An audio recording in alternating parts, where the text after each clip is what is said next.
जागरण खबरनामा सुनने वाले तमाम महत्वपूर्ण श्रोताओं को सुरभि का नमस्कार है। शुरुआत करते हैं आज की सभी बड़ी खबरों की। बेंगलुरु भगदड़ मामले में आरसीबी के खिलाफ एफआईआर दर्ज। बेंगलुरु में चिन्नास्वामी स्टेडियम के बाहर मची भगदड़ में 11 लोगों की मौत हो गई और इस हादसे में कई लोग घायल भी हो गए थे। अब इस मामले में बेंगलुरु पुलिस ने स्वतः संज्ञान लिया है और आरसीबी के खिलाफ एफआईआर दर्ज कर दी है। आरसीबी के अलावा डीएनए एंटरटेनमेंट और कर्नाटक राज्य क्रिकेट संघ को भी एफआईआर में आरोपी बनाया गया है। पुलिस ने गैर इरादतन हत्या समेत विभिन्न धाराओं में केस दर्ज किया है। वहीं इस बात की भी चर्चा है कि सरकार मामले की जांच सीआईडी को सौंप सकती है। दरअसल 18 साल के लंबे इंतजार के बाद आरसीबी ने आईपीएल की ट्रॉफी अपने नाम की और इस जीत से टीम के खिलाड़ियों समेत फैंस में भी जबरदस्त उत्साह है। आईपीएल में आरसीबी की जीत का जश्न मनाने के लिए चिन्नास्वामी स्टेडियम के पास बड़ी संख्या में क्रिकेट प्रेमी जुड़े थे और लेकिन पर्याप्त इंतजाम न होने के कारण यहां अचानक भगदड़ मच गई और 11 लोगों की मौत हो गई और 33 अन्य घायल हो गए। कहा गया कि कार्यक्रम में शामिल होने के लिए फ्री पास दिया जा रहा था। जिस गेट से फैंस की एंट्री होनी थी वह इतना संकरा था कि एक बार में 2 लोग भी नहीं घुस सकते थे। आपको बता दें कि डीएनए एंटरटेनमेंट नामक एजेंसी ने ही आरसीबी के जीत के जश्न वाले कार्यक्रम का मैनेजमेंट संभाल रखा था और कर्नाटक राज्य क्रिकेट संघ ने कार्यक्रम का आयोजन किया था। न्यूज एजेंसी एएनआई के मुताबिक सेक्शन 105, 25, 1, 2, 132, 121, 1, 190 RW 3, 5 के तहत केस दर्ज किया गया है।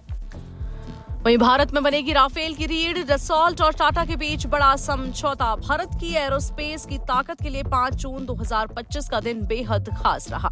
ऐसा इसलिए क्योंकि आज फ्रांस की डिफेंस और एविएशन कंपनी डसॉल्ट एविएशन और भारत की aerospace company Tata advance system limited यानी कि TASL ने राफेल फाइटर जेट के फ्यूजलेस यानी कि मुख्य ढांचे को भारत में बनाने के करार पर समझौता किया है। इस समझौता के तहत आने वाले समय में राफेल का फाइटर जेट का फ्यूजलेस भारत में बनाया जाएगा। आपकी जानकारी के लिए बता दें कि फ्यूजलेस लड़ाकू विमान का मुख्य हिस्सा है जिससे विमान के अन्य कई महत्वपूर्ण हिस्से जुड़े रहते हैं। वहीं यूपी के अंबेडकर नगर में बने 25 मदरसों पर लटकी कार्रवाई की तलवार। सरकारी भूमि पर अवैध कब्जा करके 25 मदरसे बनाए गए हैं। जिला प्रशासन की जांच में उक्त मदरसे सिंचाई विभाग, कब्रिस्तान, ग्राम पंचायत और नगरीय निकायों की भूमि पर बने मिले हैं। इसमें कुछ मदरसे बिना रजिस्ट्रेशन के भी संचालित मिले हैं और जिला प्रशासन ने इन मदरसों के विरुद्ध कार्रवाई के लिए निर्देशित किया है। जिला अल्पसंख्यक कल्याण विभाग ने सरकारी भूमि पर बने मदरसा संचालकों को नोटिस जारी किया गया है। 5 तहसील के एसडीएम को सरकारी भूमि पर बने मदरसों का सत्यापन कराकर कब्जा मुक्त कराने के लिए पत्र भेजा गया है। ये खबर अंबेडकर नगर की है। सरकारी भूमि पर अवैध कब्जे से मुक्त कराने में शासन के सख्त निर्देश पर लगातार कार्रवाई चल रही है।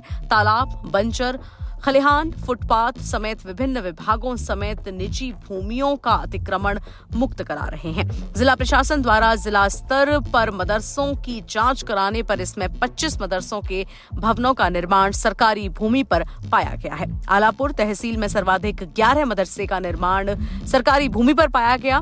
यह सभी मदरसे रामनगर ब्लॉक में चिन्हित किए गए हैं। अकबरपुर तहसील में 5 और जलालपुर तहसील में 4, उसके साथ टांडा तहसील में 1 मदरसा सरकारी भूमि पर बना मिला है।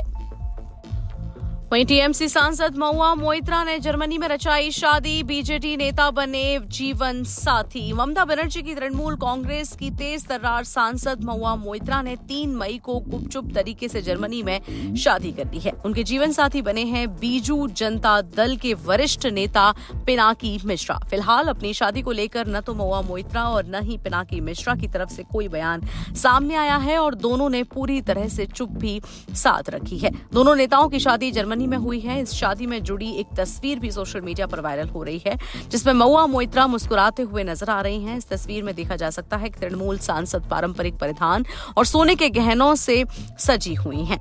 हालांकि अभी तक आधिकारिक तौर पर न महुआ मोइत्रा और न ही उनकी पार्टी की ओर से कोई बयान सामने आया है। आपको बता दें कि महुआ मोइत्रा की निजी जिंदगी पहले भी सुर्खियों में रही है।